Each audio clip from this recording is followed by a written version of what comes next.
আসসালামু আলাইকুম। দেখেন আজকে এখানে আমি বানাবো চাপা বাগার। এখানে আমি পেঁয়াজ কেটে নিয়েছি, রসুন কাটছি, তারপর এইদিকে মরিচ নিয়েছি, চাপা নিয়েছি। এটা একত্র করে ব্লেন্ডার করতে হবে। আমি এখন ব্লেন্ডার করে নেব। আসলে যে যেখানে বসে দেখেন আপনারা এই শখের বিষয় অনুষ্ঠান থেকে সবাইকে স্বাগতম। যারা যারা বড় ইউটিউবার আছেন তারা ছোট ছোট এই ইউটিউবার আমাদের মতো মানুষগুলোকে একটু সাবস্ক্রাইব করে রাখেন। দেখেন এটা আমি ব্লেন্ডারে দিয়ে দিয়েছি। এখন আমি ব্লেন্ডারে এটা একত্র করে মিক্সার করে নেব, ব্লেন্ডার করে নেব। এই যে দেখেন এটা ব্লেন্ডার হয়ে গেছে। এটা যখন ব্লেন্ডার হবে তখন তখন সুগন্ধ একটা বের হবে, গ্রানটা খুব ভালোই লাগবে, একটা ভালো গ্রান বের হবে। পানিটা আমি চুলায় বসিয়ে দিতেছি। আমি চুলায় কড়াই বসিয়ে দিয়েছি, তেল দিয়ে দিব। এখানে চুলায় আমি তেল দিয়ে দিছি। এখন এটা এখানে দিয়ে দিব। আপনি স্বাদ মতো লবণ দিয়ে নেবেন।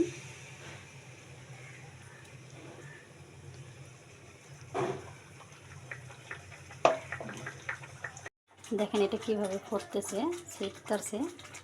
এটার মধ্যে আসলে যত চাপা বেশি দিবেন ততই ভালো লাগবে, খেতে মজা লাগবে। এটা এভাবে করি হতে হতে তেলে ভাজা ভাজা করবে এটাকে।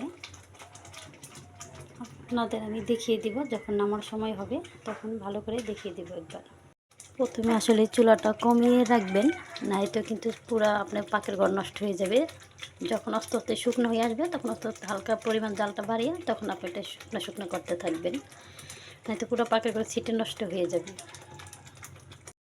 আর আপনিও বেশি করে এটা নাড়াচাড়া দিয়ে রাখতে হইব, যেন এটা ছিটতে না পড়াতে পারে।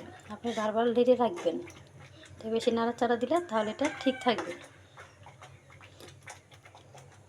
দেখেন কত সুন্দর শুকনো হয়ে গেছে, তখন শুকনো শুকনো হয়ে যেতেছে। এইভাবে আস্তে আস্তে পুরোটা শুকিয়ে ভর্তার মতো কাঁচায় নিয়ে আসবো। ভর্তা যেরকম হয় ওরকম হয়ে আসবে এটা। দেখেন আমার হয়ে গেছে। এখন এটা আমি বেড়ে নিব। আপনি যদি এটা কোনো বক্সে রাখেন, ফ্রিজে নর্মালে রেখে খান, তাহলে এটা 1 মাস যাবত খেতে পারবেন, কিছুই হবে না। তখন এটা আমি এভাবে বেড়ে দেখাই দিচ্ছি আপনাদের। এই যে দেখেন বেড়ে ফেলেছি। যাদের ভালো লাগবে তারা আমাদের একটু সাবস্ক্রাইব করে দিবেন। আপনাদের সহযোগিতা আপনাদের পাশে যেন থাকতে পারি। আপনাদের ভালো লাগা মন্দ লাগে আপনাদের নিয়ে আমার যত কথা, যত ভালোবাসা। আমি আজকে এখান থেকে বিদায় নিচ্ছি। আপনারা সুস্থ থাকেন, ভালো থাকেন।